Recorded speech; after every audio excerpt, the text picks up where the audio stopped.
Para el estudio de la historia es muy importante tener en cuenta tres elementos fundamentales.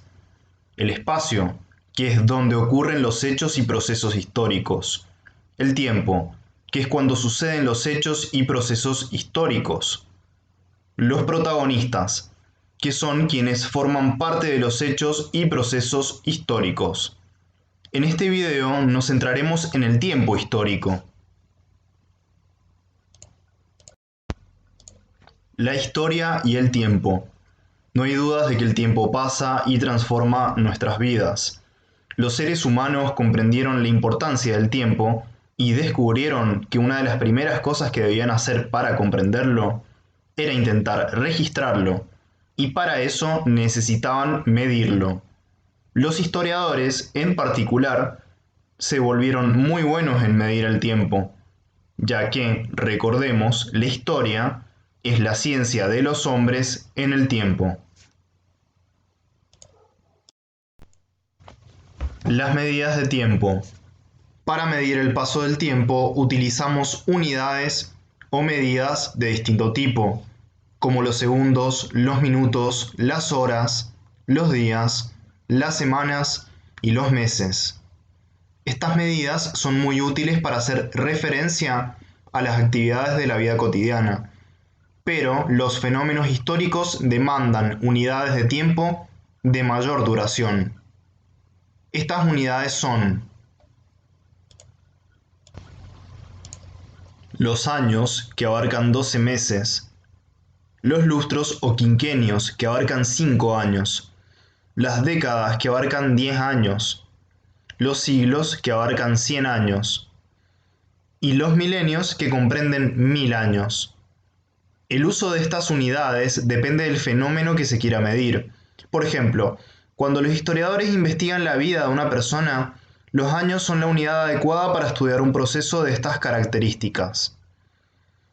Pero los años se quedan cortos cuando estudiamos las civilizaciones de la antigüedad. En ese caso, es mejor utilizar los siglos o los milenios.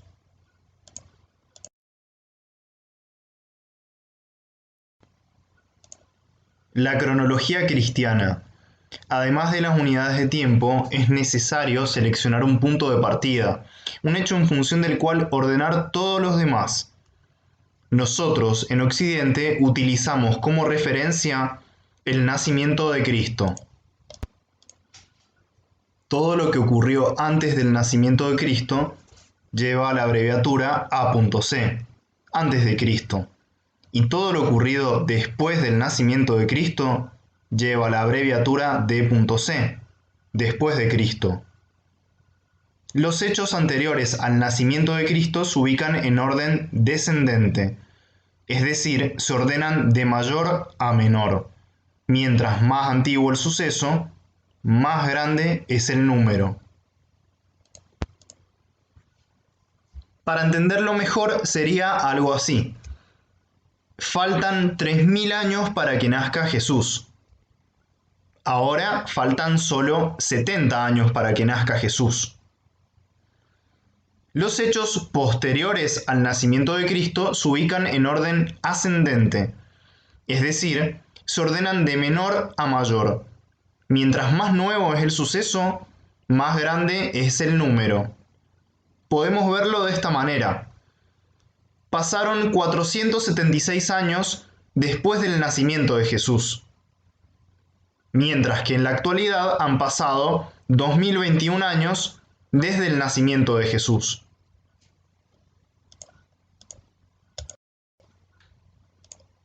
Los números romanos. Los números romanos nos ayudan a identificar los siglos, del 1 al 21. Ahora bien, ¿cómo sabemos a qué siglo pertenece un año en específico? Para saberlo podemos usar este método, que consiste en 4 reglas. Estas reglas se aplican a los años A.C y D.C.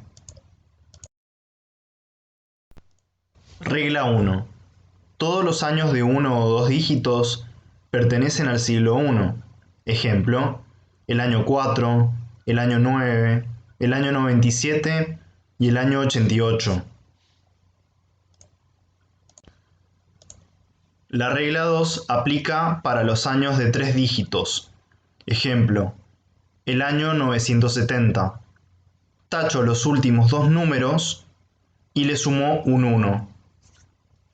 El año 970 pertenece al siglo X. La regla 3 aplica para años de 4 dígitos. Ejemplo, el año 1997. Tacho los últimos dos números y le sumo un 1.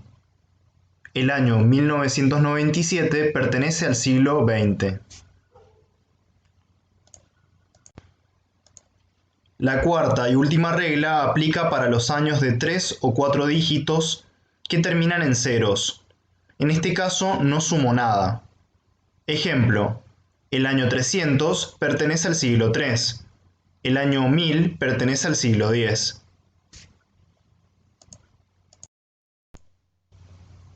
Las edades históricas. La historia de la humanidad es muy extensa. Para estudiarla de forma ordenada, los historiadores la han separado en 4 edades o etapas. Estas 4 etapas son la Edad Antigua, que comienza con la invención de la escritura en el 3000 a.C. y termina en el año 476 con la caída del Imperio Romano de Occidente. La Edad Media, que se extiende desde la caída del Imperio Romano de Occidente en 476 y termina con la caída de Constantinopla en 1453. La Edad Moderna comienza con la caída de Constantinopla en 1453 y termina con la Revolución Francesa en 1789. La Edad Contemporánea inicia en el año 1789 con la Revolución Francesa y se extiende hasta nuestros días. Cada edad es un periodo en el cual hay continuidades, que al mantenerse le dan rasgos característicos que nos permiten distinguirlos de otros periodos. Como pueden ver, los historiadores eligen un hecho puntual para separar una edad de otra, pero hay que tener en cuenta que estos hechos son solo referencias, ya que los cambios son lentos y graduales. La línea de tiempo. La línea de tiempo es un recurso que nos permite representar de forma visual el conocimiento histórico. En ella podemos usar las unidades de tiempo que nos parezcan adecuadas para ubicar los hechos de nuestro interés. Primero hay que establecer qué periodo de tiempo cubrirá la línea. Luego, elegir las unidades de tiempo. Si vamos a trabajar con años, por ejemplo, dividimos la cantidad de años por la longitud de la línea. Finalmente ponemos los hechos y procesos que se quieren destacar.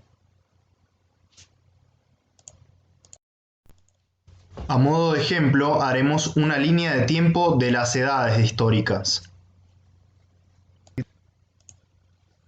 Observen cómo dividí la línea en 4 partes iguales.